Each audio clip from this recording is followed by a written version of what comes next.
Oi a todos e bem-vindos. Hoje estou acompanhado pelo Dr. Gilbert Doctorow, um analista de assuntos internacionais e historiador. Eu queria conversar com vocês hoje sobre o que está acontecendo com o Ocidente político, ou seja, os Estados Unidos e a Europa, que têm estado mais ou menos unidos desde a Segunda Guerra Mundial. Acho que grande parte do mundo agora está olhando para a Europa com certa perplexidade, porque a Europa não quer negociar uma guerra que efetivamente já foi perdida. A Europa não quer reconsiderar sanções que não funcionam. Eles estão felizes em confiscar fundos soberanos. Eles querem gastar dinheiro agora em armas que não podem pagar. Vemos os Estados Unidos deixando a Europa, mas não há um verdadeiro alcance ao resto do mundo.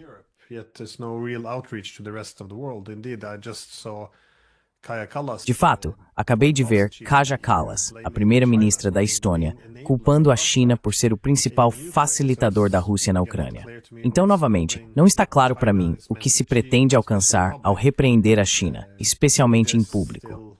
A mídia ainda está toda focada na beligerância, guerra com a Rússia, a maior potência nuclear do mundo. Bem, novamente poderia continuar, mas como você explica essa postura? Tentei desafiar um pouco essa falta de ideias, mas geralmente a principal reação instintiva é alguma analogia com Hitler e referência à propaganda russa. Então, como você explica o que está acontecendo na Europa no momento? Porque não estamos realmente discutindo uma correção de curso, que deveria ser a principal questão, eu acho.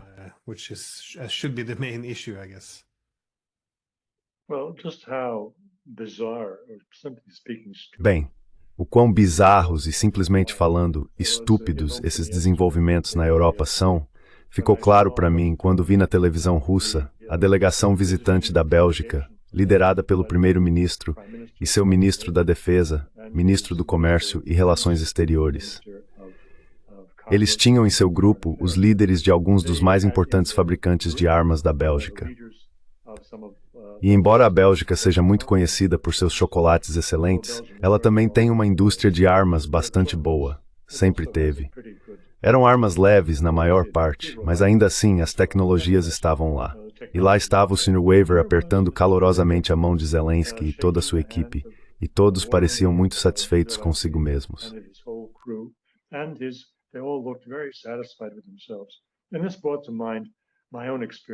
E isso me trouxe à mente minhas próprias experiências, voltando aos anos 1970, quando a detente teve seu momento de florescer e seu momento de murchar.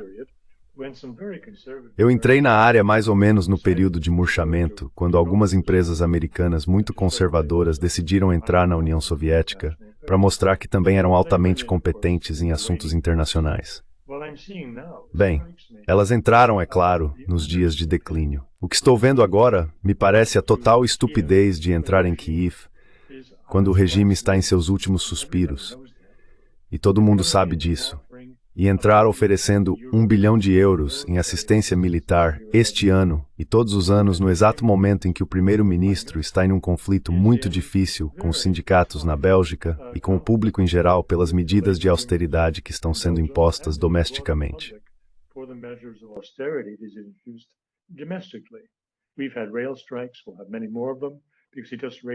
Tivemos greves ferroviárias e teremos muitas mais porque ele acabou de aumentar a idade de aposentadoria para motoristas de bonde e ônibus de 55 para 67 anos. Agora isso é um aumento e tanto em um ano. E claro, as pessoas estão indignadas. E claro, elas têm medo de cortes na assistência social, saúde e assim por diante. E aqui este cara está falando em dar 1 bilhão de euros para um regime que está prestes a colapsar. Onde estão seus cérebros? Eu me pergunto. Mas não quero sugerir que o problema da Europa é a falta de cérebros. De jeito nenhum. O problema da Europa tem sido cérebros muito aquecidos. A noção de que a Europa pegou emprestado ideologia e seguiu os passos de Washington é besteira. A Europa eles têm muitos pensadores aqui, há muitas pessoas bem educadas.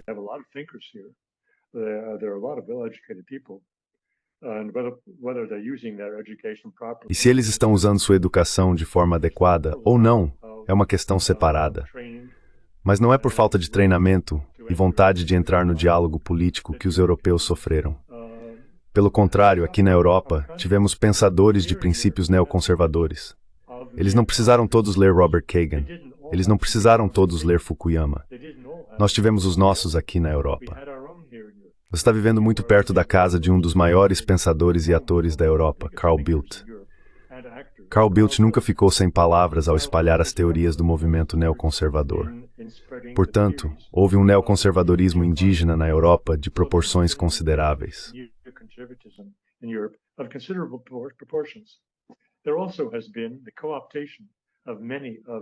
Também houve a cooptação de muitos líderes europeus, voltando ao tempo em que ainda eram relativamente jovens e em formação, por agências americanas.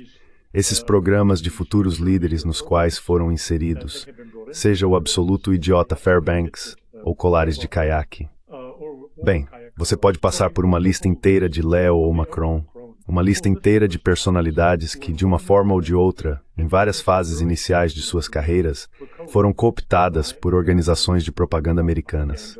E assim foram instilados. Comeram seus cachorros quentes no gramado da Casa Branca.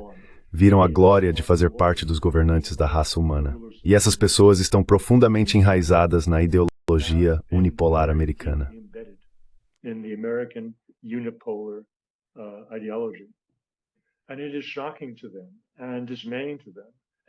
E é chocante para eles, desanimador para eles e inaceitável para eles que um Donald Trump, conhecido por ser um pensador bastante superficial, interrompesse o jogo, virasse o tabuleiro de xadrez e fizesse tudo em que eles acreditavam desde que usavam calças curtas.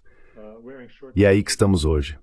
É por isso que eles se mantêm firmes, e é por isso que se recusam a seguir o que seus olhos lhes dizem, que os Estados Unidos, em resposta a... Bem, vou encurtar. Os Estados Unidos estão prontos para retirar seu apoio à Europa. Então, e se opuser à política americana de concluir um tratado de paz, Strang?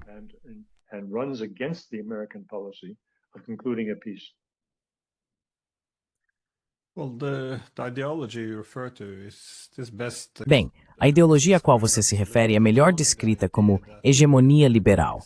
A ideia de que as rivalidades entre grandes potências do passado podem ser superadas se o Ocidente sustentar sua hegemonia coletiva. Isso nos permitiria elevar o papel dos valores democráticos liberais. Toda a classe política nas últimas décadas foi em grande parte criada com base nessa ideia. Mencionamos Fukuyama, que sugeriu que podemos transcender a história agora, e que, enquanto o Ocidente dominar e tiver sua hegemonia, isso é uma vitória para o liberalismo e, novamente, paz perpétua, para aprofundar em Kant. Se você quiser se afastar disso, tem que argumentar que talvez tenhamos feito algo errado nos últimos 30 anos. Em vez de mitigar a competição de segurança com grandes potências, visamos transcender a história simplesmente tendo uma hegemonia liberal perpétua. Este é o principal problema. Ou você vê as ideologias de forma diferente?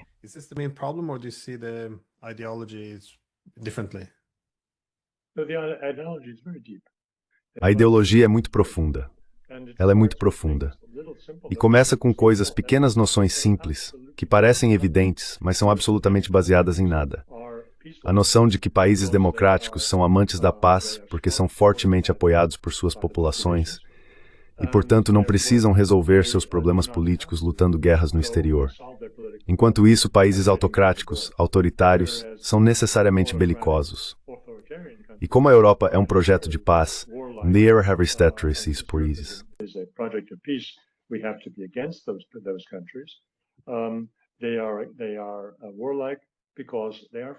Eles são belicosos porque são frágeis, porque não contam com o apoio de sua população, e assim tendem a procurar guerras estrangeiras para manter seu controle sobre suas populações. Essa é uma noção muito simples, completamente errada, é claro. Mas tente encontrar pessoas nas classes políticas europeias que discordem disso.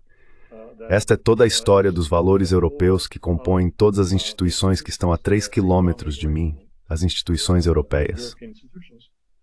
Todas estão infectadas com essas ideias, e fazer com que voltem ao bom senso é uma tarefa imensa, imensa.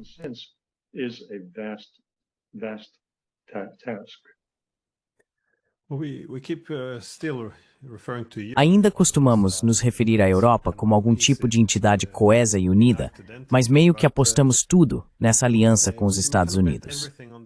Chegamos até a concordar nos anos 90 em redividir o continente ao expandir a OTAN, mesmo sabendo desde os anos 90 que isso provavelmente causaria conflitos com os russos, e muitos se opuseram a isso e alertaram.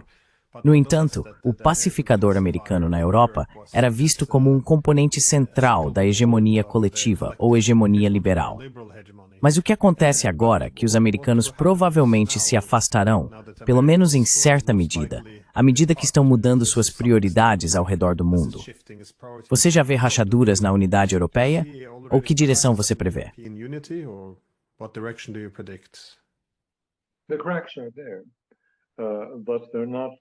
As rachaduras estão lá, mas não estão profundas o suficiente para nos proporcionar muita satisfação.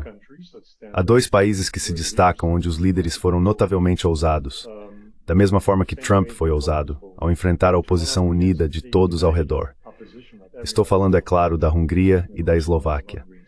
Os outros estão sussurrando entre si. Sabemos que há algumas abordagens não relatadas a Putin que um ou outro líder fez, mas, pela minha experiência em política, pessoas que dizem que, bem, quando falam entre si em off, eles entendem, os líderes europeus entendem que a Ucrânia perdeu a guerra e assim por diante.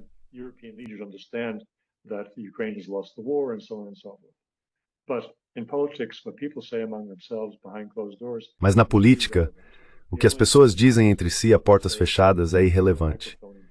A única coisa que conta é o que dizem quando tem um microfone em um espaço público. E no espaço público todos estão nominalmente unidos. Quanto tempo isso vai durar? Quando chegar o momento da verdade e Donald Trump disser: "Você está comigo ou contra mim em acomodar as exigências russas para entrar em um cessar-fogo?"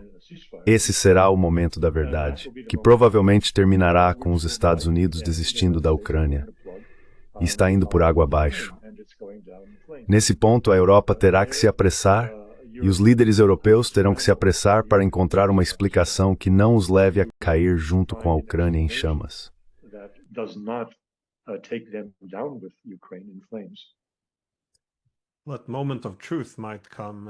Esse momento da verdade pode chegar mais cedo do que tarde. De fato, Trump sempre destacou que ou o conflito precisa ser resolvido em breve, ou pode não ser resolvido de forma alguma. Por que você acha que ele está com tanta pressa para acabar com essa guerra agora, seja negociando agora ou simplesmente se afastando? Qual é a pressão de tempo aqui?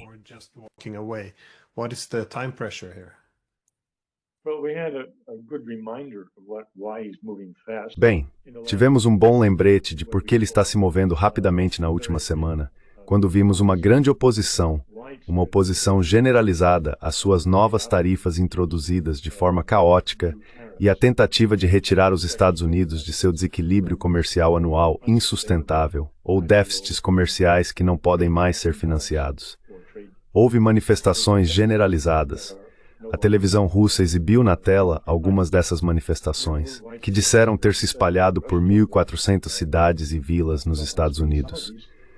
Gostaria de parar por um momento e dizer algo que acho que não vi em nenhum outro lugar, mas estava na televisão russa. Eles tinham seus entrevistadores, tinham seus jornalistas indo para a multidão, provavelmente foi em Washington. E eles entrevistaram alguns jovens, rapazes no início dos 20 anos, que estavam carregando cartazes sobre como as tarifas são horríveis e assim por diante.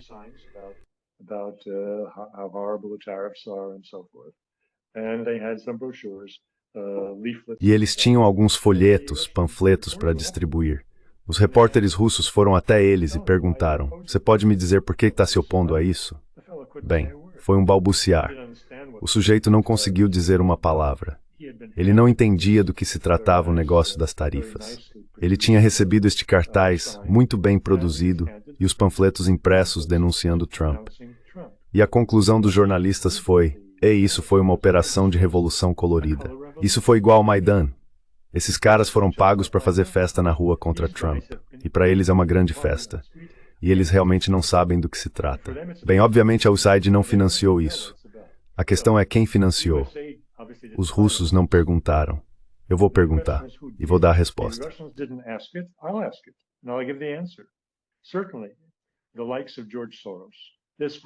Certamente, pessoas como George Soros Suas impressões digitais têm que estar por toda essa operação. Então alguém está pagando por isso, e foram manifestações pagas. Não eram apenas entusiastas do Partido Democrata saindo às ruas. Não, não. Isso terá que ser investigado. Mas o ponto principal que eu queria destacar é que os russos viram uma fraqueza surpreendente na situação doméstica de Trump. E eles estavam certos, como sabemos, porque ele mudou de rumo ontem. Ele adiou por 90 dias a implementação das tarifas realmente sérias que deveriam ser direcionadas contra infratores, grandes infratores, exceto a China, que é destacada por continuar com tarifas muito pesadas que equivalem a um bloqueio.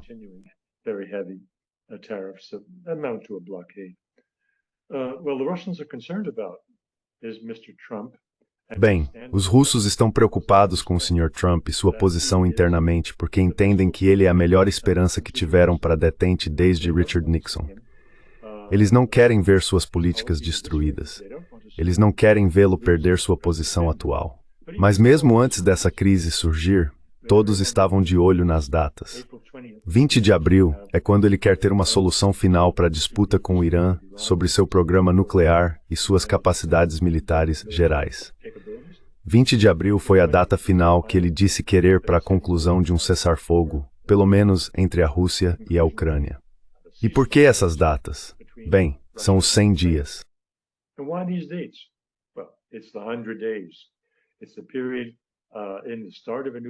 É o período no início de uma nova administração, quando eles recebem um passe livre, quando a oposição, e particularmente foi verdade neste caso, ainda estava em um estado de lamber suas feridas e desorganizada, e ele queria apressar o máximo possível de sua política doméstica e externa, enquanto tinha controle absoluto no Capitólio.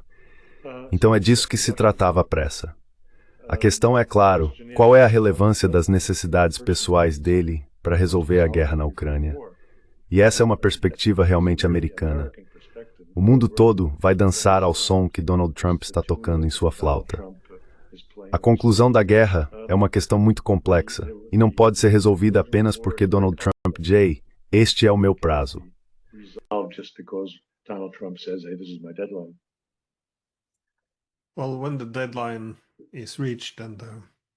Bem, quando o prazo é alcançado e ainda não há paz, para onde isso vai? Porque existem diferentes caminhos. Ele pode aumentar a pressão sobre os russos, com mais armas efetivamente se envolvendo na guerra da Ucrânia. Ele pode pressionar os europeus de várias maneiras.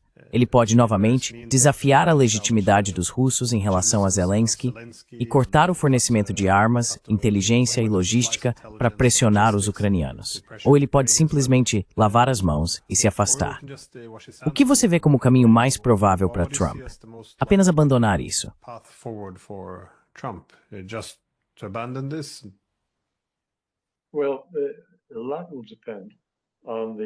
Bem, muito dependerá da profundidade do dano político causado a ele mesmo por toda essa questão das tarifas.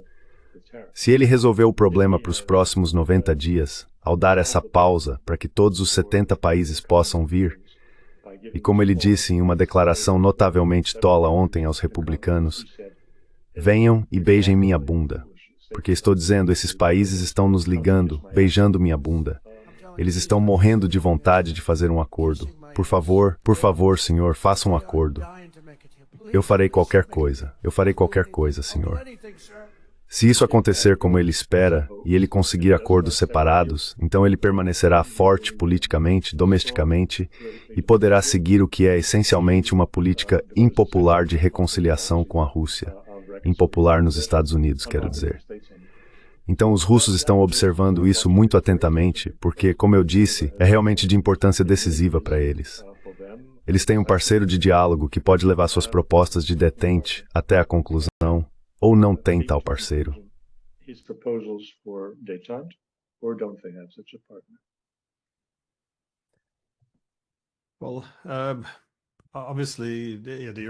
Bem, obviamente os europeus estão tentando sabotar seu acordo de paz, o que é um motivo de desprezo. Mas parece haver um desprezo mais amplo pela Europa. E, de fato, isso tem sido mostrado nas diferentes mensagens que foram divulgadas. Por exemplo, as mensagens de sinal, mas de forma muito aberta na maneira como J.D. Vance falou. Mas não acho que seja apenas com a administração Trump. Você pode voltar a 2014 com os comentários de Victoria Nuland sobre a UE. É algo que quando você fala com líderes ou diplomatas americanos, eles confirmam que há algum desprezo pela Europa, mas também que isso tem aumentado. Como você explica isso, dado que esta foi a principal parceria dos Estados Unidos por décadas? De onde vem esse desprezo?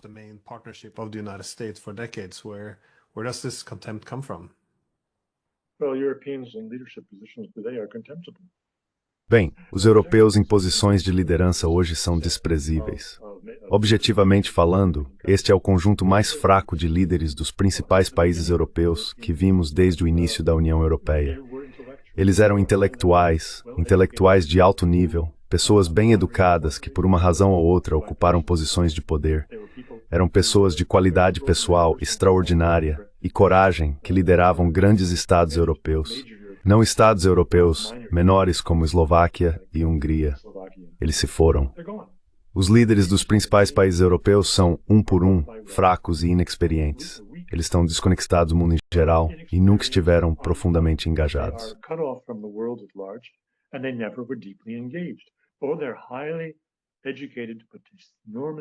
Ou eles são pessoas altamente educadas, mas enormemente superficiais, como Macron. Macron foi o equivalente francês de Sunak, mesmo histórico e mesma superficialidade absoluta. Eles foram promovidos, foram vendidos ao público por partidos à margem, sendo um deles a CIA. E temos bem a toda uma sequência de líderes na França que foram essencialmente instalados pela CIA, marginalizando e destruindo as carreiras políticas dos candidatos inteligentes, eficazes e normais, que de outra forma deveriam ter vencido. A França é o caso mais gritante, o caso mais óbvio, mas outros países também. Merz não desfruta de popularidade enquanto está prestes a assumir a chancelaria.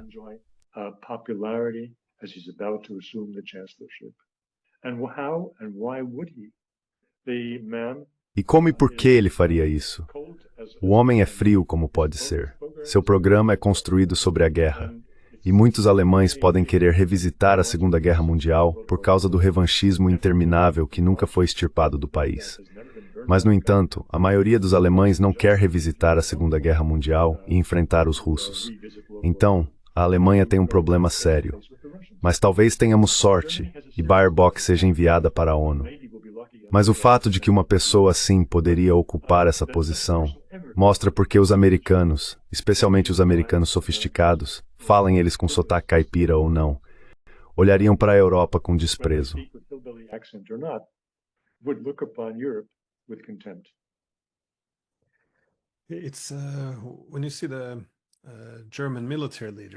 Quando você vê os líderes militares alemães, a maneira como falaram durante a invasão de Kursk, eles realmente comemoraram, dizendo que isso é uma humilhação para a Rússia. Eles não viam isso desde a Segunda Guerra Mundial. Isso é bastante extraordinário. É difícil acreditar que seja real que esse tipo de comentário ainda seja feito. Mas sobre o tema da imaturidade política, o que você acha dos planos de guerra europeus no momento? Eu não acho que as pessoas percebam o quão perigosa é a situação. A Europa, com seu fornecimento de armas, e a América também, é claro, tem contribuído para a morte de dezenas de milhares de russos. Temos o chefe de política externa ameaçando abertamente destruir a Rússia, dividi-la em pedaços menores.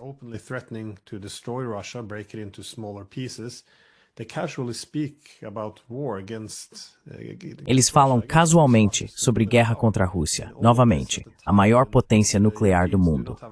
E tudo isso em um momento em que os europeus não têm um exército adequado e não têm mais o apoio claro dos Estados Unidos. A Europa pode enfrentar uma Rússia muito irritada em breve, que vê como uma necessidade absoluta restaurar seu poder de dissuasão. Como aprendemos com o artigo do New York Times, esta tem sido principalmente uma guerra da OTAN contra a Rússia desde a invasão. Quero dizer, isso está claro como água. Então, novamente, é muito difícil acreditar que isso é real, essa retórica surgindo. Você vê isso apenas como um blefe ou vê evidências de que eles estão efetivamente perdendo a cabeça aqui? Parece haver uma certa irracionalidade coletiva.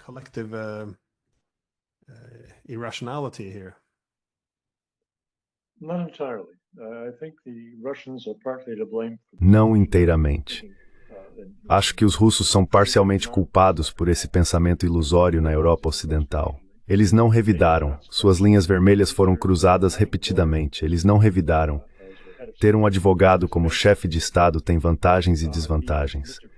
O Sr. Putin não usou os momentos que estavam diante dele para punir a Europa diretamente por cruzar suas linhas vermelhas. E o resultado foi o pensamento generalizado no Ocidente de que eles não responderam porque são fracos. Isso, infelizmente, alimentou esse pensamento ilusório que vemos ao nosso redor hoje. E não posso dizer que os russos não contribuíram para esse resultado final muito infeliz. Os chineses estão jogando um jogo diferente.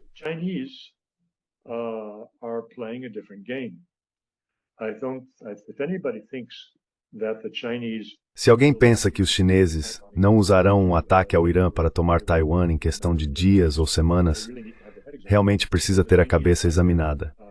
Porque os chineses responderam muito rapidamente às tarifas de Trump. Eles se mostraram militantes, fizeram referências públicas ao século de humilhação, ao fato de terem sido colonizados e que não tolerarão esse tipo de provocação vinda de Donald Trump ou de qualquer outra pessoa. Infelizmente, os russos não se comportaram dessa maneira. E assim eles encorajaram, não apenas em 1 ou 2 casos, mas ao longo dos últimos 3 anos, um mal-entendido sobre por que estavam sendo razoáveis e não revidando. Os chineses vão revidar, independentemente das consequências. E esse é um jogo diferente.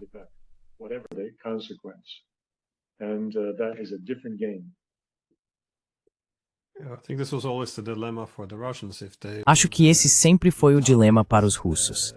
Se eles retaliam contra a OTAN, por um lado, podem correr o risco de escalar e desencadear a Terceira Guerra Mundial. Se não o fizerem, então, como você disse, eles vão encorajar a OTAN. E, de fato, é isso que vemos em nossos jornais também, que enquanto a Rússia não defende suas linhas vermelhas, eles são fracos e podemos fazer o que quisermos. Então esse é o dilema usual, eu acho, em termos de resposta. Mas era isso que eu queria dizer. Se os Estados Unidos estão recuando um pouco, as cálculos da Rússia em termos de quão forte pode revidar, eu presumiria que isso mudaria.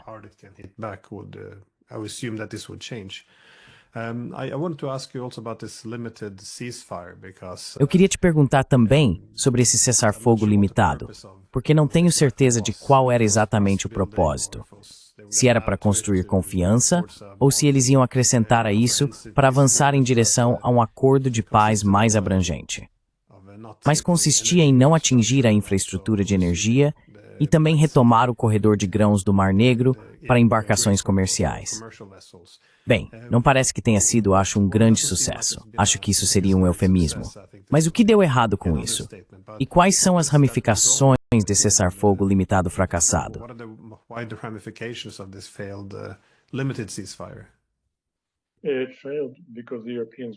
Falhou porque os europeus aproveitaram isso como outro meio de continuar a guerra. Até que Trump apresentou sua proposta de cessar-fogo e as primeiras reuniões foram realizadas a respeito, os europeus estavam dizendo, não, sem cessar-fogo. Os russos têm que recuar, retirar suas tropas de toda a Ucrânia e assim por diante, e têm que pagar reparações e blá blá blá. E então, de repente, eles perceberam, os russos não estão interessados em concluir o cessar-fogo e podemos usar isso. Assim, os europeus aproveitaram essa proposta de cessar-fogo, que estava em discussão preliminar entre os russos, Estados Unidos e ucranianos, como um meio de continuar a guerra.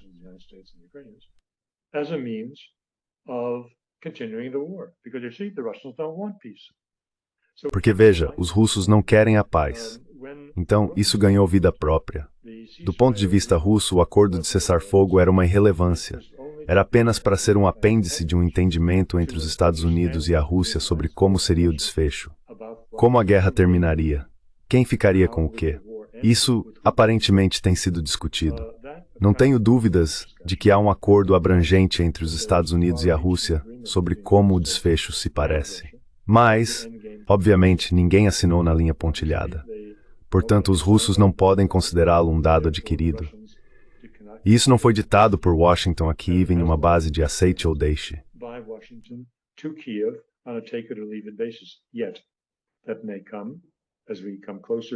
No entanto, isso pode acontecer à medida que nos aproximamos da data, 20 de abril. Mas, do ponto de vista russo, o cessar-fogo por si só não tinha valor algum. Construção de confiança, sim. Mas outras coisas tinham que acontecer no mesmo período. E essas foram identificadas durante a primeira reunião que Witchcroft teve com os russos na Arábia Saudita. Era a reabertura de canais diplomáticos, a restauração das capacidades de direitos e interesses das respectivas embaixadas e a restauração dos consulados em ambos os países. Isso deveria ocorrer no mesmo período. A propósito, não houve muito progresso no último ponto. Not much progress has been made, by the way, on the latter point. The Americans have spoken about technical. Os americanos falaram sobre instalações técnicas para o funcionamento adequado da embaixada, mas não mencionaram algo que os russos consideram, com razão, muito importante: a restauração de seus direitos de propriedade. A embaixada russa em São Francisco foi simplesmente confiscada. Foi lacrada, agentes de inteligência americanos a inspecionaram e lacraram tudo. As dachas de descanso e recreação russas em Long Island, em algum lugar próximo a Washington, foram apreendidas e os russos dizem: devolvam. Esta é uma propriedade diplomática. Deveria estar em suas mãos. Portanto, essas questões ainda estão em discussão e são bastante importantes.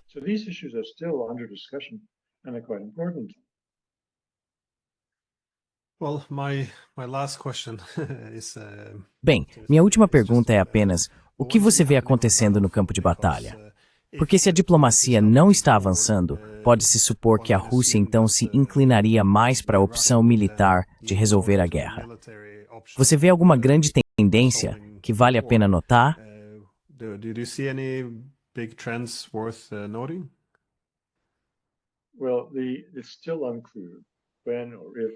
Bem, ainda não está claro quando ou se os russos lançarão uma grande ofensiva para eliminar o exército ucraniano em Donbass. Isso não está claro. Há discussões sobre isso. Acredito que a nomeação de um general Popov para liderar as operações de tempestade é indicativa de que um grande ataque está sendo considerado, se não planejado. Mas, de outra forma, os russos estão muito ocupados libertando os últimos 30 a 40 quilômetros quadrados de Kursk. Eles têm 2 assentamentos na fronteira dentro de Kursk que estão parcialmente sob controle dos ucranianos e ainda estão expulsando-os. Esses estão fortemente fortificados.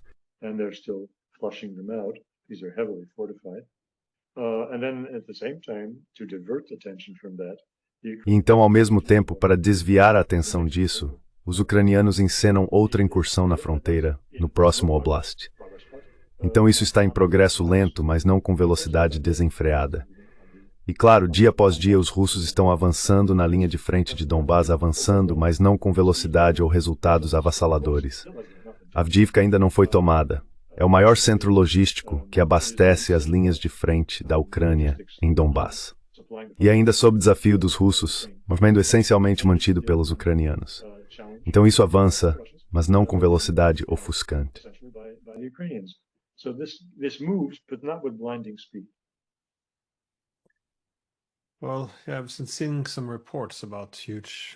Bem, eu vi alguns relatos sobre grandes movimentações de equipamentos e tropas russas.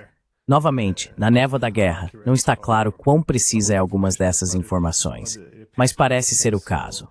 À medida que nos aproximamos, eu acho, de um prazo, ou perdendo a paciência com isso, temo que tudo possa explodir em termos de uma opção militar sendo intensificada.